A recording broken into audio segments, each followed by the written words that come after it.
Thursday. He says something happened between 10 and 12. He says the president got bad advice from his staff members, potentially including Stephen Miller, potentially including John Kelly. What happened in those 2 hours? What changed? Is Stephen Miller running the show now? What's going on? Hardly.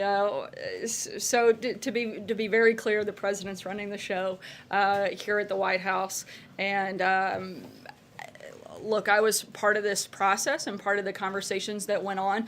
The president simply, as he looked at the deal, he wants a good deal and he wants the right deal. He laid out what his priorities were, what needed to be included in any piece of legislation, and this simply failed to address the things that were laid out. Specifically, one of the areas that really fell short was the funding for border security. They only put in about 1/10 of what the Department of Homeland Security said they needed. Not what they said they wanted, but what they said they needed. And this was simply a complete failure in terms of a good deal based on what the president had laid out and based on what he wanted to see in a piece of legislation. Hopefully we get there. We're still going to continue working with members, both Republicans and Democrats, House and Senate members, to try to make a deal on DACA and make sure that we include those components that the president very clearly has laid out. Cecilia. Sorry, I'm going to hop around today since we're on short time frame. Just picking up on what you were just left off on. So does a good deal include then preferring white immigrants from Norway than black and brown immigrants from Haiti? Not at all. In fact, it's actually the opposite, because by definition, a merit-based system is colorblind. It's not basing it on any of that criteria. It's not based on race. It's not based on religion. It's not based on country of origin. It's actually based on the merits of whether or not this person's going to be contributing to society. So actually, it erases all of those things and makes it a much more fair system instead of picking and choosing from trying to meet different quotas of different things. It's a merit-based system, and frankly, it's a system that most Democrats supported and voted for just years ago, but now that this president is championing it, they are, I think, showing just absolute signs and definitions of what hypocrisy looks like. Look, the bottom line is we want a deal on DACA. They want a deal on DACA. We want a deal on border security. They want a deal on border security. They've said that they support these things. They've also said in the past that they support merit-based immigration. I don't see what is complicated here. We all want the same things. Democrats need to quit playing politics and start doing what they were elected to do, and that is governing. And they need to come to the table with a real deal based on the parameters that were discussed in the meeting that most of you saw, and let's try to get something done for the American people. But he did mention country of origin, and the fact of the matter is the countries that he mentioned, one is very white and the others are very not white. So that is about race, is it not? No, it's not. And again, the president has laid out what he wants to see in an immigration process, and that is a merit-based system. You cannot argue with the priority that he has laid out and what that looks like and how it actually levels the playing field and is the opposite of what you're suggesting. Go ahead.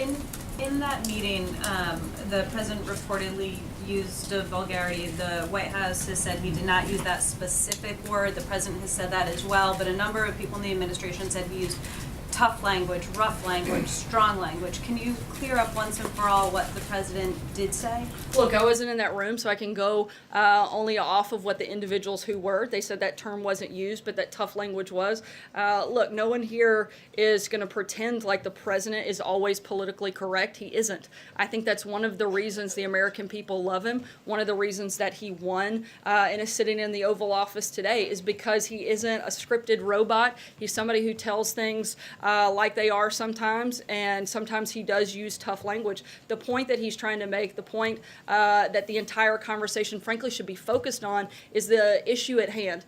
We've wasted 5 days fighting over one word when we should be fighting over the people that are involved in the DACA program. If Democrats really want to protect these individuals, that's who they should be fighting for, and that's what they should be fighting about, is figuring out a permanent solution to DACA, not a quick fix, figuring out how to secure our border and increase border security, figuring out how to end chain migration, figuring out how to end the visa lottery system. They're wasting time, yet complaining about the fact that this president isn't doing enough when he's the only one that's really engaging in this process, and hopefully they'll get on board, get out of the way, and start actually doing their job. Can you explain, because I think this is still an open question, how did Senators Cotton and Perdue get here to the White House on Thursday? Who invited them? The president. Why? Doesn't seem like an open question to me. So Why did he invite them? I mean, Senators Durbin and Graham wanted to come and present their proposal. Why did the president feel he needed other people in the room? As the president did, I guess, a few days prior when he had a large group of people here, the president wanted to have multiple people that have been part of this conversation, that have been part of the foundation that they had worked on the days prior to that in the room as part of the discussion. It was a decision he made, and I guess I'm lost on why the president, having two Republican senators who have been in the midst of this entire discussion, continue to be part of the discussion. If anything, I think he should be celebrated for including more voices instead of limiting it to two. He broadened the field and brought additional people into the room, not just those two members, but several others as well. Kristen. Sarah, thanks. The president again today called the Russia probe a hoax. So why not encourage Steve Bannon to be completely transparent today on Capitol Hill to help? No one's encouraged him to be anything but transparent, but there is a process of what that looks like and what that process should go through. And not answering some questions, right?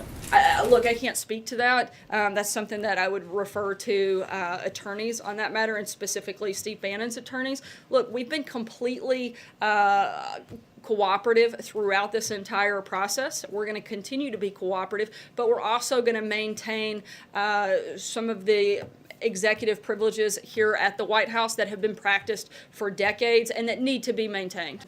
Blake? Sarah, thanks. To pick up from what Hallie had asked, something clearly had changed between Tuesday when the president said, bring me any deal that you agree to, But to be clear, he didn't say bring me any deal that two people agree to. He said the people at this table, I'm confident that you will come together and address the situation and the concerns that we have laid out, and that you will answer the call that has been made, and that simply didn't happen in this deal. Is it simply if you say that they came to you with 1/10 of the border wall funding, that if more money comes to the wall, you've got a DACA deal? We also want to see an end to chain migration. We want to see an end to the visa lottery system, and we want to see merit-based immigration. So those are the components that we've laid out. The president's viewpoint on this has been consistent. It hasn't changed, but what was reflected in that deal isn't what the president laid out. Jonathan? Sarah, can you clarify exactly what has been denied here? Because the day of that meeting, Thursday night, the White House put out a statement that did not deny. The president said what was widely reported. You now said we've been spending 5 days talking about one word. Is that the only thing that's being disputed here in this denial? Is which profanity the president used? Do you deny the general characterization? Do you deny that he said that? I certainly deny the general characterization. Again, I go back to the fact that sometimes the president does use tough language. I wasn't in the room, so I can only rely off of the individuals that were, and those that have come out and publicly spoken about said they didn't recall those specific phrases being used. Look, the bottom line is the president wants to see a deal done. He wants to protect DACA. He wants to make sure we have increased border security. He wants to see an end to chain migration, an end to the visa lottery system. Those are the priorities. That's our focus, and that's what we're talking about, whether you guys are talking about that or not. I'm going to take one more question. Jill? I wanted to follow up on Shannon's question there first, and I've got another one.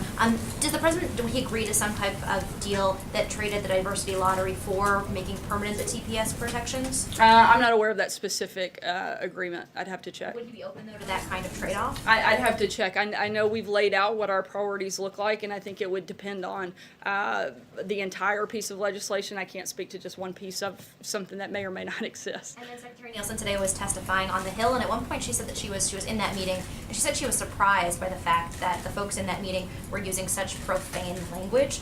Is that something that bothers the president at all, and how often does he use that kind of language that we're all talking about? You'd have to be more specific in terms of, I guess. Profanities, how often does he? I mean, has he ever used a word? Probably so, yes. But I don't think, again, that is the basis of what the focus of the meeting was, and certainly not what the focus of the White House has been. I'm going to take one last one because Aisha's been patient.